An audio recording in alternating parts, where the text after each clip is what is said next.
It look like it's working now? Yep. Awesome, thank you so much. Okay, so this right here just tells you the name of my course. I processed 2 boxes of records that you guys have from the Utah Division of Indian Affairs. So these records were current.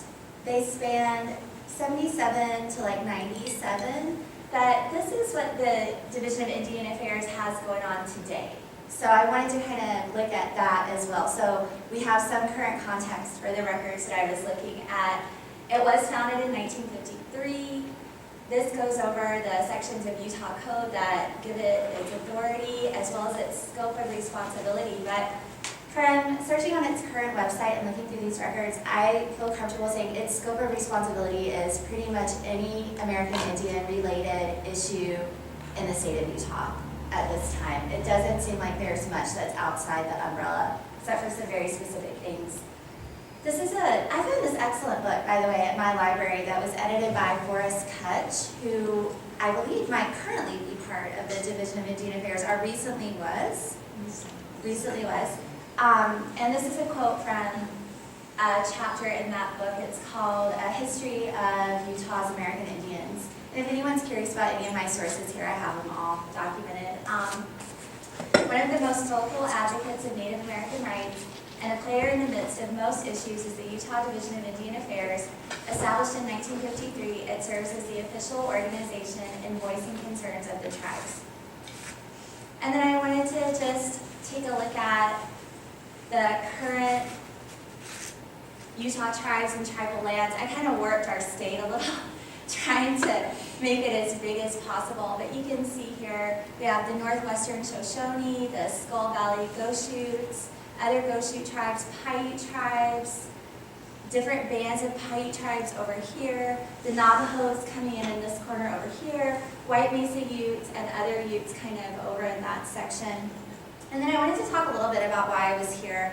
The course that I'm taking is Cultural Competence for Library and Information Science Professionals. What does it mean to respectfully and competently document the non-dominant cultures that we work with? How do we help them find their voice in the midst of Eurocentric perspectives on documentation? And this is the framework that the professor teaching my course has come up with.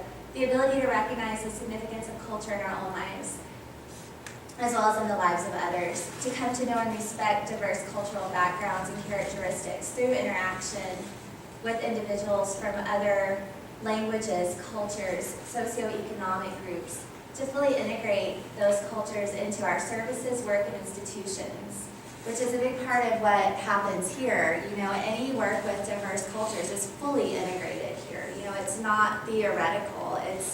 It's actually looking at real records and real artifacts and objects, and then to enhance both our professional lives, hopefully, and the lives of the people that we're documenting. So the hope is it becomes a two-way street, you know, that we're able to learn and grow as professionals from looking at diverse cultures, as well as hopefully grow a body of knowledge or an experience for that culture as well.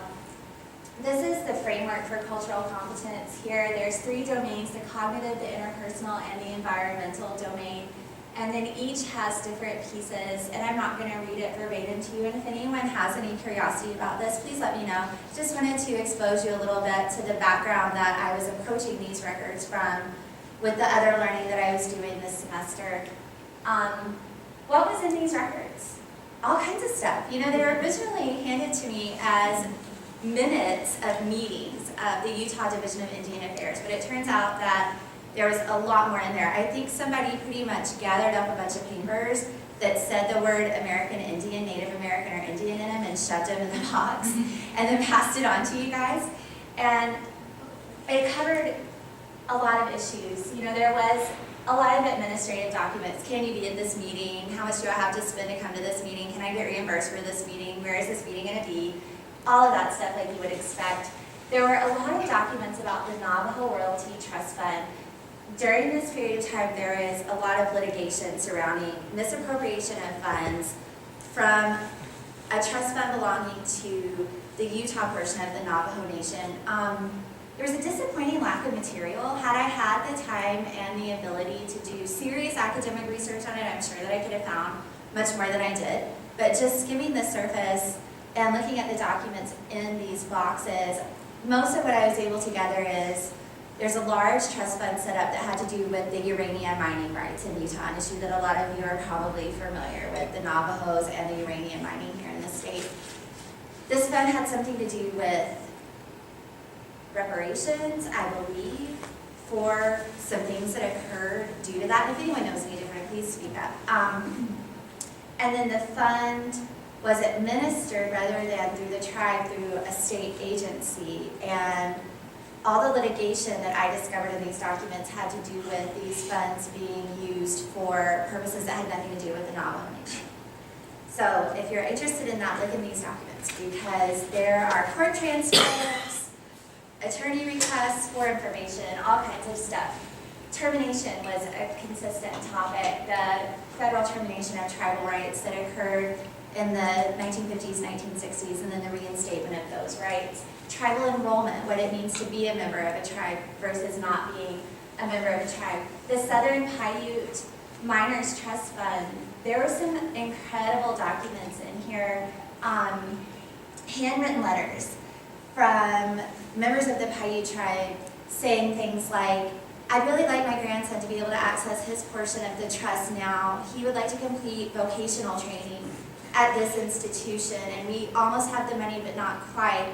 It looks from these records like the Paiute Trust Fund was administered in increments. Checks were sent out to enrolled members. There's also several handwritten letters saying, I'm not officially enrolled as a member of the Paiute tribe. However, here's how I can document my lineage in the Paiute tribe. I'd like access to a portion of this trust. I believe that I am a Paiutan.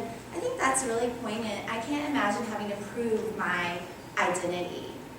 You know, having to basically look at a governmental agency and say, I exist. I am what I say I am. But because my name's not on the list, a piece of paper, I'm not officially enrolled in this tribe, I have to present documentation to you proving that I exist as what I say I exist as. I think in terms of marginalizing people, you can't really marginalize anyone much more than that. Asking them to prove that they are in fact who they say they are so that they can access funds. Of course, it covered healthcare, education, legislation affecting the tribes, and then burial issues. And I'm going to go on to talk about that a little bit more because there's a reason that it was covered so much in these records. And then I wanted to briefly look at the different governmental agencies. It wasn't just the UDIA. There were meeting minutes and administrative documents and topics covered from the Utah Indian Cooperative Council, the Native American Remains Review Committee, the Governor's Interstate Indian Conference, the Utah Tribal Leaders Association, and the Native American Legislative Liaison Committee. So all of those are kind of under the umbrella but distinct agencies that were covered in these documents. And then I wanted to just talk about the tribes that were actually in the records, the Ute, the White Mesa Ute, the Goshute, the Navajo. There's also a hard to understand distinction between, and I wasn't able to find out how to pronounce this word, so I'm probably butchering it, Dene or Dine and Navajo. That's the name that the Navajo Nation, from what I read in a handwritten letter in these documents, originally gave to itself here in Utah, and I believe it means something like the people. So, yes, I'm seeing some head nods. And then the term Navajo came later, and this handwritten letter I found from an individual self-identifying as Dine said that the term Navajo came into play during the incarceration at Fort Sumter, and that it was a term that the Spanish soldiers at Fort Sumter used to refer to the Dine as the Navajo. And I dug around a little bit. The scope of this project, again, didn't really let me fully explore all the distinctions here, but that seems fairly accurate. There's a lot in the documents that I've looked at about reinstating the rights of the Dine as members of the Navajo Nation, but still allowing them to retain a distinct identity from that.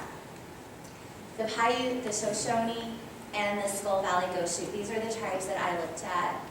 I wanted to talk just a little bit about the Native American grave Protection and Repatriation Act and how it led to the creation of the Native American Remains Review Committee.